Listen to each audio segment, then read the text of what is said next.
Oh my goodness. Let's see. Hello. I don't think that's gonna work. We'll try this. Oh, well, I'm the camera a little bit works so that you can well, welcome. Happy happy holiday. I hope hi Maria for being here. So wherever you 30 Pacific, your connection is unstable. Hopefully it's all right. Let me know in the chat if you can't hear me or if it's off or weird because I'll just keep talking.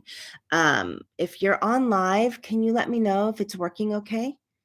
Um, okay, your thoughts create your reality. So I'm going to give you a little it's a little spotty, but it's getting better. Okay, sorry about that.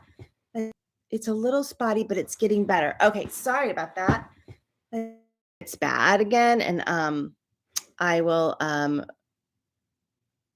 can't really hear you. Oh my goodness.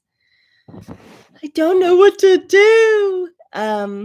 Why it's not working. Can everyone Kelly, you can't hear me? Doreen, can you hear me okay? Or Marie? There was a bunch of people on here and they jumped off. Okay, can't really hear you. I'm not sure. Well, I'm gonna just keep talking in the hopes that you can hear me, and I'll just talk really, really loud. Okay, so I was having this talk with one of my friends the other day. Okay, great. If you can't hear me, try and turn it up, um, and we'll go from there. But I'll do my best to work through the tech. We are like actually in the middle of kind of nowhere, to be honest. It's like really on the coast of Massachusetts. But I was talking to someone about this whole concept of your thoughts create your reality, or watch your thought or mindset. No, I wish I could hear. No real words coming my way. It's so weird. I don't know. Um, Let me see if my husband is getting. Well, I'm just gonna keep talking. So it sounds like some people can hear me and some people can't. Um, okay. So we were talking of mindset. I'm gonna ask my husband. And we were going back and forth around what it like this whole idea around set. I'm gonna ask my husband. And we were going back and forth around what it like this whole idea around great Jack, thank you. Around this whole idea around mindset. And good to see you, Jack. And so she and I were debating, and she was saying she was like, oh, I'm kind of sick of hearing that it's all mindset. It's all mindset. It's all mindset. She's like, it's much deeper than just the mindset. There's triggers and there's trauma and all of those things. And I said, absolutely, there is. So here's what I want to talk about today. I want to talk about the difference between mindset and your thoughts creating your mood and like what's like trauma, right? So in my yes, thank you. In my practice, the one of the things when I work with someone on a one-on-one basis, one of the things we do first is we track thoughts. So let's say that you have a thought. Let's just use a basic one like I am not worthy. That's one that comes up a lot, right? I am not worthy or I am not good enough. Let's say you have that thought. What we do in the session is we track the thought. So what we do is put someone in a hypnotic state and we'll go back and we'll track the thought to either a couple of things can happen. One, you could end up with some sort of energetic interference. You could end up, which means you can clear it. There's an energy in your energy field that is perpetuating that thought, and it usually comes in when you're in childhood or when you've gone through some sort of trauma. And that type of healing is honestly what got me hooked into shamanism and energy work, because I couldn't clear the dark thoughts from my mind from childhood. And it didn't matter how many affirmations I said, and I couldn't clear the thoughts. So when we did this energetic release, it was like a light switch went off in my head, and that thought went away. But then that freed me up to do the deeper work. So that could happen. Another thing that could happen is there could be Yeah. Okay. Yeah. This is important for you too, Doreen. Listen to this because it could be energetic interference. It could be parts work, meaning that there could be a part of you that is holding on to this belief that you're not good enough. And we would do some work on that part. When did it start? How old was that part? Are there any soul retrievals to work with that part? So there's that. That could happen. Or sometimes we would track that thought to a situation, time, or place in childhood where that thought was birthed, where that belief system was birthed. And we would do some work on the little girl or little boy from that lifetime. This is generally what we do, and what I would do when I track thoughts in a session. And then so basically, we're getting to the root of the negative thought. Now, it's incredibly healing and incredibly helpful. Now that is a bunch of people jumped off, so I'm wondering, I don't think this live is working very well, but well, I'm just gonna keep going. So what happens is there is the trauma and there are the trauma that creates the thoughts, or the abuse that creates the thoughts, or something in your environment that created the thoughts. And we wanna clear it, and we wanna get to the root. Now, a lot of times people have gone through massive amounts of psychological healing or shamanic healing or therapy, but the thoughts are still there. The thoughts are still there. I'm sorry, I'm having a lot of trouble with my internet. I'm just gonna have to keep going. I keep getting a message. It says it's unstable, but I'm just gonna keep going. Um, so You'll get and then you do the work on your thoughts. You do the work by tracking and getting to the root of it and unplugging, clearing, healing wherever it started. And then you're left with the habit of it.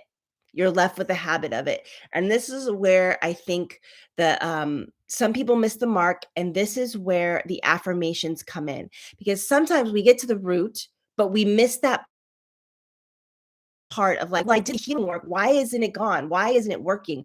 Why hasn't it shifted?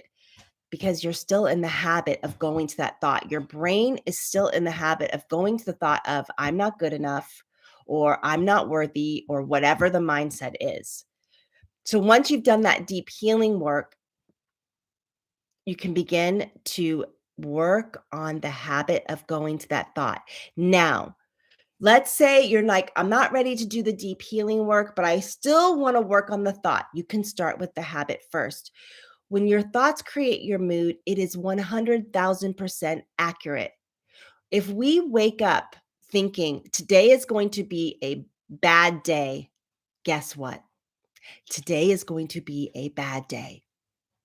If we wake up thinking today is going to be a great day, and you set yourself up to win for the day, the chances of having an amazing day are going to be way better than if you wake up and say, I'm having a bad day. And you can see where people's thinking creates the mood that they're in.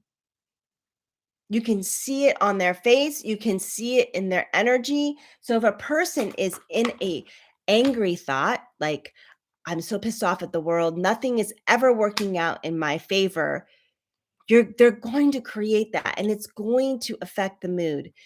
So let's go back to the trauma piece. You clear and heal up the trauma. You go and you look and like, where is the root of this trauma? You clean it, you clear it, and now you're in the habit. Now you're looking at the habit. They say it just like what it does with an addiction, that it takes 28 to 30 days to shift the habit of thinking. So if you're in the habit of thinking, I'm not good enough, I'm not worthy, always seeing things through a darker lens, this is where the work comes in. This is where you come in and you pause, stop yourself, and rework the thought. Wait, I just thought I wasn't good enough. I am worthy. I'm good enough. I am full of joy. Whatever the affirmation is, you work on repatterning the mind so that it can go to there. So it can go to the more positive, more feeling and affecting your mood. Now, this month, I sent out a video last Thursday. This month, something knocked me off my horse, and I hadn't gotten into such a dark. I wouldn't say it was dark, but I was like in a response and in a reaction of what happened. And I had to really watch my thoughts that I didn't, because my thoughts was making everything worse. My thoughts were making everything worse. So this thing happened, and if you're interested in knowing what it is, it's on here, it's on YouTube. It's called My Mini Dark Night of the Soul. But this happened, and my thoughts went back to my old reactions, my old thinking. And it reminded me that if we are not careful and we are not mindful, that in an instant, and it can affect my life. And it was affecting my mood. It had affected my motivation. It affected a lot. And here's one thing though. There's one thing about staying in it, right? Like I could sit here and I could allow this thing that happened to derail me for months. It derailed me for a little bit. I'm not gonna lie. I needed to work through it. I needed to feel it. And now I'm in this place of watching how I'm allowing something and going into an old victim state. And it's not no. So I had this dream last night about a pool, and the water in a dream signifies the subconscious. And what happened in the dream was showing me that deep in my subconscious, I have some things that I need to clean out because I've allowed this event to come into my subconscious. And I was like, not going to do it. Not going to do it. So I just did a meditation before I came here and asked the guides and asked my higher self and God to scrub out my subconscious, because I do not want my thoughts leading me to a place where I'm like giving up or bowing out or burning down my business because something didn't work out the way I wanted it to. That's not going to happen. Okay, so I'm going to leave you with this. Your thoughts create your mood, and your mood creates your reality. We all know, we've all seen those people.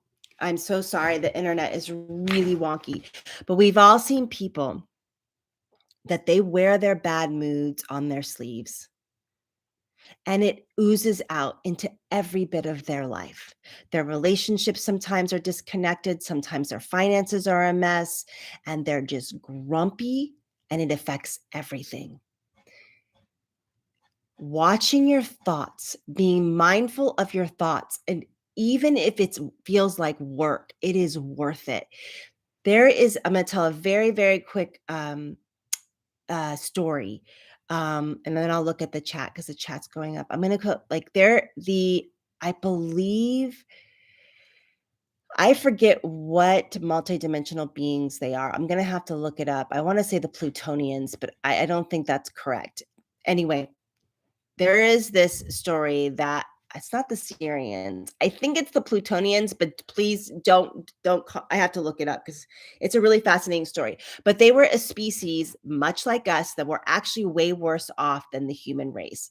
You all know that the human race is like we are at the bottom of the barrel of the cosmic uh intelligence, and a lot of it is because we are enslaved. Now this race I'm talking about, I'm just going to say the Plutonians. I don't think that's right, but they were a more enslaved race than we are. In fact, their government had devices that were attached to their mind, and and this is coming here, this is actually coming to the human race with AI. So it's like terrifying what's happening with AI. But anyway, the device, because this is actually happening in China now to some of the workers, they're attaching devices to their bodies where the devices can read their thoughts. And if the workers have any thoughts against the system, they get fired or imprisoned or jailed. And this is what was happening with these multidimensional beings. So the thoughts, this device from the government would read their thoughts. And if they had any kind of negative thoughts or any kind of thoughts against the government, they would, just like within China, they would be died or imprisoned. Now, how then these other multidimensional beings came in and wanted to save this race. They're like, it is time to up level. It is time to up level their consciousness. And how they did it was they taught them to think positive thoughts. They taught them to think thoughts of ambition and love and joy and this higher frequency. And the device that the government had put in their head to read the thoughts couldn't read the higher frequency thoughts. And this is how they elevated over time as a race. And now in the cosmic system, they are known as one of the more advanced races simply because they beat the system by thinking higher frequency thoughts. And that's exactly what we need to do as humans. The fear thoughts, the worry thoughts, the thoughts of doubt, lack, limitation. These are these lower frequency thoughts that ping pong off each other energetically and keep us down. If you tell yourself enough you can't do something, guess what? You can't do it. And I also realize that sometimes our heart hurts and it doesn't match the things that we're thinking in our mind, especially if we're grieving something. But if you start to think higher frequency thoughts, your heart will catch up.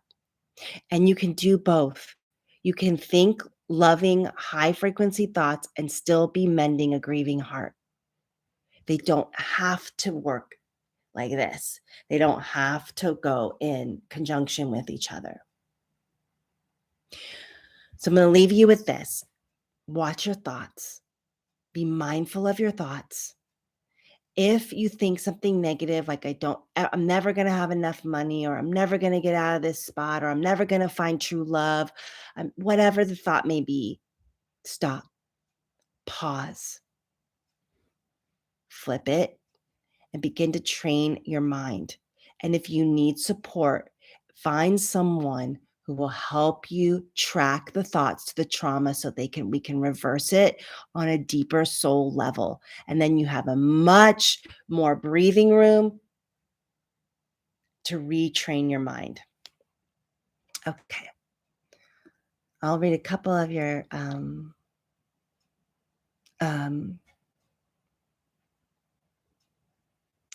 comments. Yes. So, Doreen, thank you for saying that. I would just write all the thoughts that you feel like you're losing your mind and write them all down, purge them out, and get them on paper. And like, there's ways that you can do this in meditation. It's like scrubbing the subconscious clean. So the subconscious works upwards. And get them all out. They're like, yes, they're just thoughts, but yes, your thoughts are powerful, but they're just thoughts. Fear is a concept. It's a concept. Yeah, she's saying I get addicted to my negative thinking. Yeah. Yeah. You're also the heroin. You have some cleaning of your energy field to do, which I think you know. And just do simple exercises, Doreen, of cleaning out your energy field. And congratulations on that, because that is really hard to do. And you did it. You're doing it.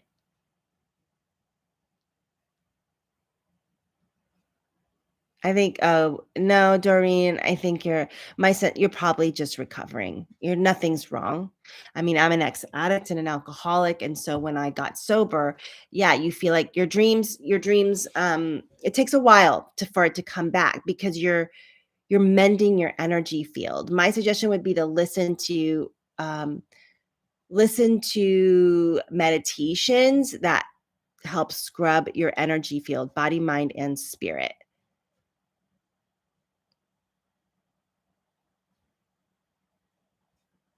Yeah, Jack said bodily conditioning of who we think we are based on the way we feel. The mind interprets these feelings as identity and gets comfort from the certainty. Yes. He gets like it the mind gets very comfortable with what it knows. So we got to retrain your mind. That's it. I mean, it sounds simple. It's like simple but not simple.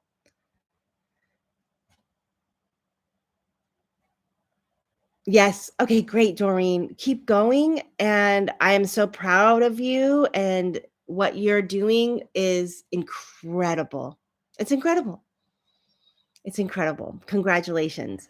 All right. So practice your thoughts, watch your thoughts, and know that you have the power to shift your mindset. You have the power to shift your mindset. All right. Have an amazing rest of your holiday and have an amazing new year. And set your intention for the new year. Like, what is it that you want to create this year?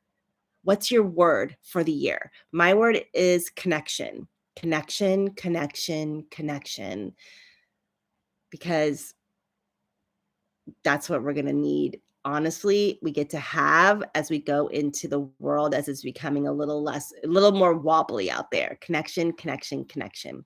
All right. Have an amazing new year, and I'll see you next Tuesday.